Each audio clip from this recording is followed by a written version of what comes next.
Because see, we don't taste life as a meal. We experience the ingredients in isolation. In God's mind, your life is a meal. In God's life, God's mind, your life is Thanksgiving Day. What do y'all eat on Thanksgiving? I might come over. Put it in the chat. What y'all got at Thanksgiving?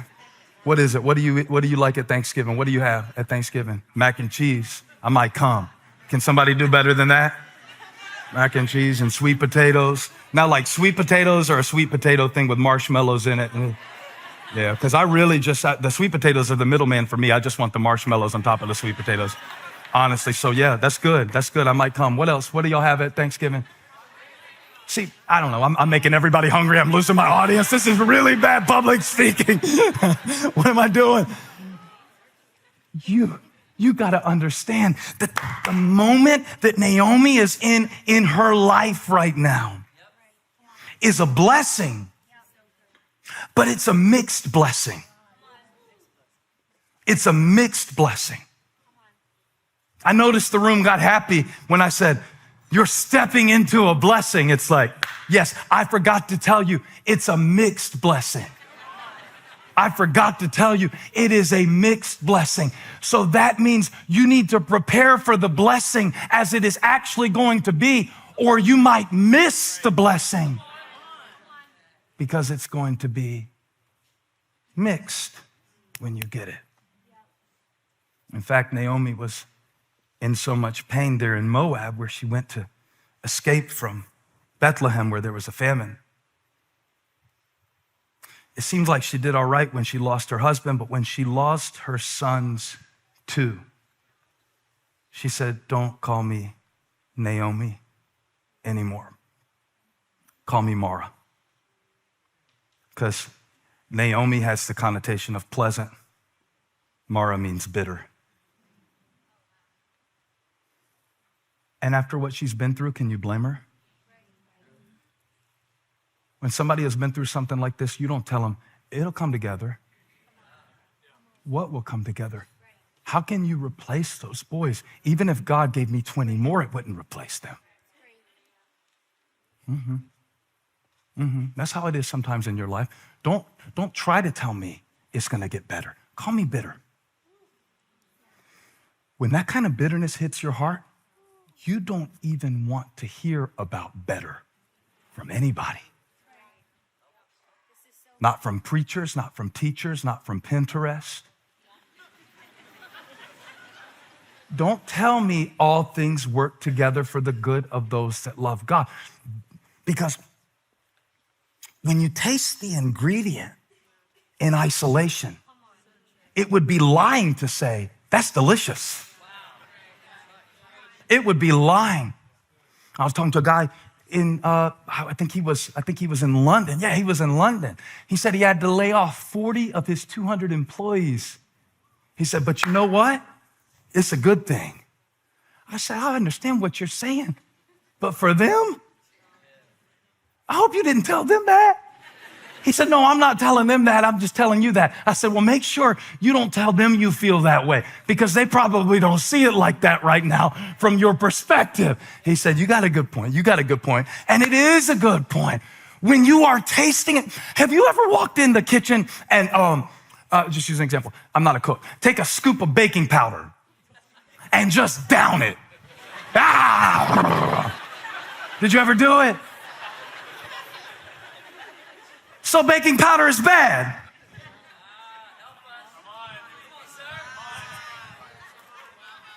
Anybody want a big heaping pile of baking powder for lunch today? Raise your hand. Why are you messing up my illustration, bro? Now, this is the message. You want the whole message in a moment? This is the whole message. This is the whole message. This is why you came from Michigan, so God could tell you. This is why you tuned in online. Just because it tastes bad in isolation doesn't mean it won't serve a purpose in the finished product. I'm not saying that. The Bible said that after Naomi had gone so low that she said, this doesn't taste good. This doesn't taste good. And honestly, I figured out why people in church often look so sour when they're in church. Because what you went through this week didn't taste good. And you are trying to praise God with a taste in your mouth of disappointment and fear. Am I preaching yet? I mean, it's hard to say hallelujah when your mouth tastes like hurt. Woo! Call me bitter. You might as well. You might as well. You might as well. And taste good. And yet, what a strange blessing that they gave. Let me give you a little bit more background so I can make sure I'm not confusing. Graham's my guy, you know, he told me the other day, he was like, Dad, sometimes you got to slow down with these scriptures. You've been looking at them all week and we're just waking up. You got to slow down and break it down. So even though I can't do it justice, the book of Ruth is beautiful. And you could read it in the time that you could watch half an episode of Ozark.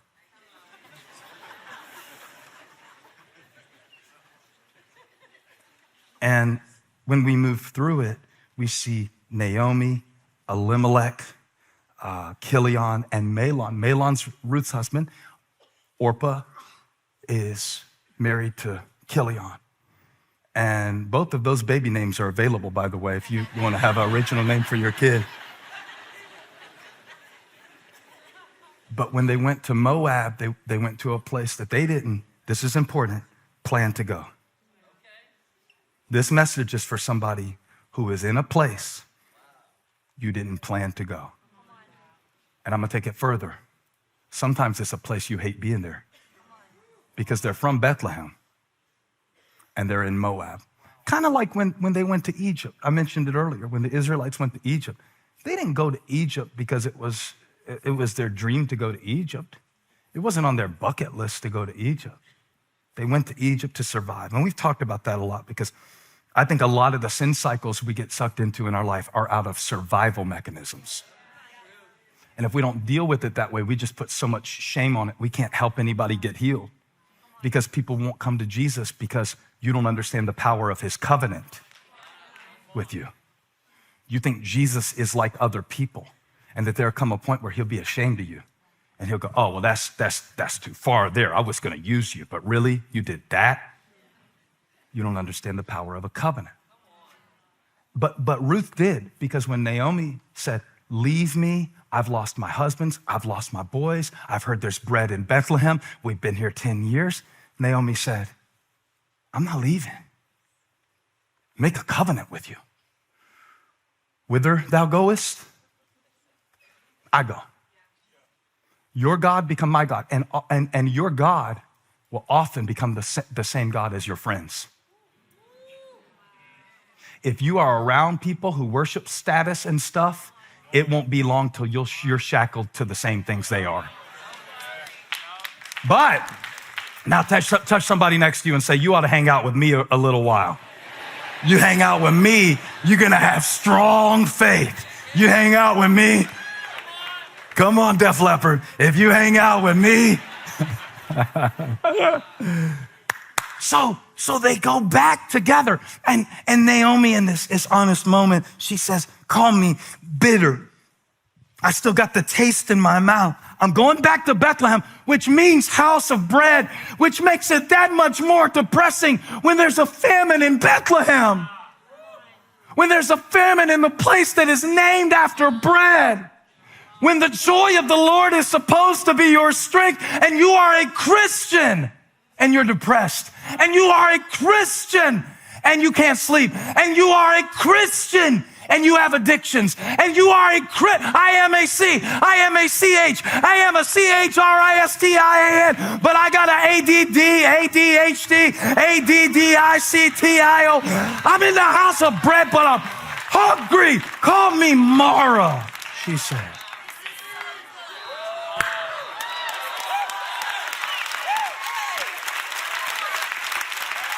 Ruth said, I was with you when I wanted your son. Now you don't have a son to give me, but I'm still with you. I wonder who the Lord is saying that to. I'm still with you. I don't sell low and buy high. God is not Warren Buffett. God doesn't trade like that. God said, I'm still with you because I made a covenant with you. It's not the kind of covenant I made with Noah. That was limited. It's not the kind of covenant I made with Abraham. That was limited. It's not the covenant I made with Moses. That was limited. It's not the covenant I made with David. That was limited. This is the covenant of my blood made with the life of my son, and I am with you.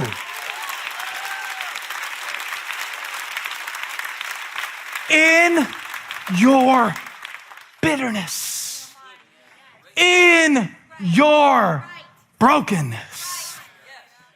God said, I'm with you, but I'm bitter, but I'm with you. And I love the Lord because he wrote the Bible. And he knew that the woman who said, I'm bitter and it's over in chapter 1 would be holding a baby in chapter 4. So he gave her someone named Ruth, the Moabite. He gave her a Moabite. Not somebody from Bethlehem, somebody from a place that she never wanted to be. But remember, it's God's kitchen. So if you walk around God's kitchen tasting stuff, I don't like that. I don't like that.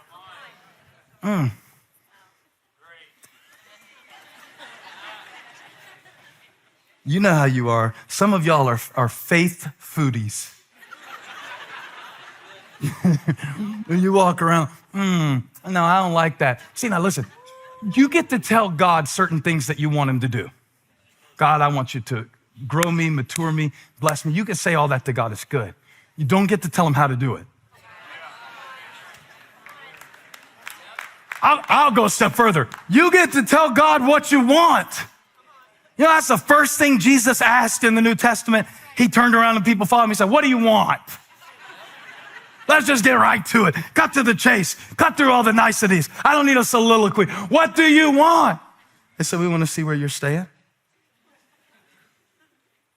You see, you got to follow me to know me. And that means that if you judge stuff while it's happening, you'll call yourself by what you've been through. Are you with me? I was in the kitchen the other day, and Holly was making breakfast, and I was trying to be helpful. But I can't cook. But I wanted to help out. And she had just finished the sausage, so I was taking the pan to pour out the grease from the sausage. And I can tell who cooks in the room by your reaction. Because she said two things to me that I'm going to preach to you. She said, leave the grease. I'm about to use it. That's the first thing she said. I'm out of the book of Ruth. I'm in 2nd Holly. She said, leave the grease. She said, because I'm about to make your eggs. And when I make your eggs, I'm going to take these eggs and I'm going to all things work together. Now, the grease on its own is not something that you want to eat. But if you let me leave the right amount of grease for this recipe that I know. See, because if I make your eggs without grease, she looked at me and said the second thing. She said, you need to get out of my kitchen. And I hear God saying to somebody who's been telling him what he can't do, what he shouldn't do, I heard the voice of the Lord. I was praying about it, and God said, Hit your neighbor, say, get out of God's kitchen. Get out of God's kitchen. Get out of God's kitchen. Stop asking God to bring people back who were supposed to go. Get out the kitchen. Stop asking God to take thorns away that he left so you could know him. Get out of the kitchen. Get out of my kitchen. Let me mix this. Because when I get done mixing these eggs with this grease, when I get finished mixing your pain with my joy, when I get finished mixing your gift with your opportunity, get out of my kitchen.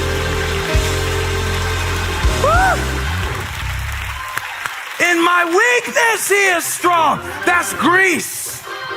That's grease. That weakness is grease. Stop trying to get rid of it and let God mix it.